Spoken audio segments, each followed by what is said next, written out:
CDR ratio आप लोगों पत्रकार हैं, आप जानते हैं कि सीडीआर रेशो क्या होता है। CDR ratio cash deposit ratio होता है, जो आरबीआई के गाइडलाइन में ये गाइडलाइन दिया गया है कि किसी भी बैंक में अगर पैसे का आप डिपॉजिट करते हैं अपने पैसों को, तो पूरे पैसे को, जितना पैसा आपके राज्य में जमा होता है, उसका 70% वहाँ के नागरिकों को आपको ऋण के रूप में देना है, आपको वहाँ लोन देना है।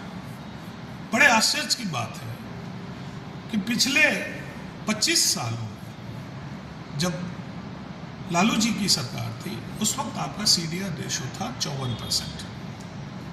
48% सॉरी, और नीतीश जी के राज में वो रेशो आया 54%। और जो विकसित राज्य हैं, उन राज्यों में सीडीआर रेशो है वो 70% से अबव है। तो हमारा पैसा जो डिपॉजिट हो रहा है, वो पैसा कहीं और उन राज्यों में जा रहा है जहां पे वहां के लोग उस पैसे का इस्तेमाल करके और उद्योग लगाते हैं, और हमारे यहाँ से श्रमिक को वहां जा करके अपना योगदान देना पड़ता है। तो अगर हम उसका, चूंकि इसकी निगरानी मुख्यमंत्री करते हैं और मुख्यमंत्री हमारे नहीं कर पा रहे हैं, तो अगर इसकी निगरानी की जाए तो वो पैसा हमारे बीच में बटेगा। अगर बटेगा तो छोटे छोटे उद्योग लगेंगे। जब छोटे उद्योग लगेंगे तो कोई घर बना रहा है तो मजदूरी आपको मिलेगी, कोई उद्योग लगा रहा है तो वहाँ आपको रोजगार मिलेगा। तो ये एक पूरा इकोसिस्टम तैयार किया जाएगा। इस तरह से हम जो है पलायन को रोकेंगे। अब रही बात कि आप किन मुद्दों को लेके जा रहे हैं। आज के समय में वृद्धा पेंशन 400 रुपये है।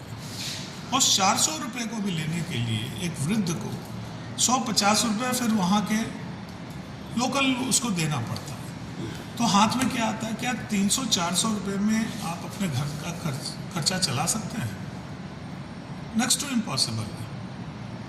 तो वृद्धों के लिए 2000 रुपया, और एक घर में अगर महिला और पुरुष 2 वृद्ध हैं तो उनको 4000 रुपये मिलेगा, ताकि वो कम से कम अपने दवा का, अपने खाने का इंतज़ाम कर सके। हमने कहा है कि हम खेती से, जो हमारे किसान करते हैं, उसकी आमदनी को बढ़ाएंगे। पहले भी कहा गया कि हम दुगना कर देंगे, लेकिन कोई रास्ता नहीं दिखाया गया कैसे करेंगे।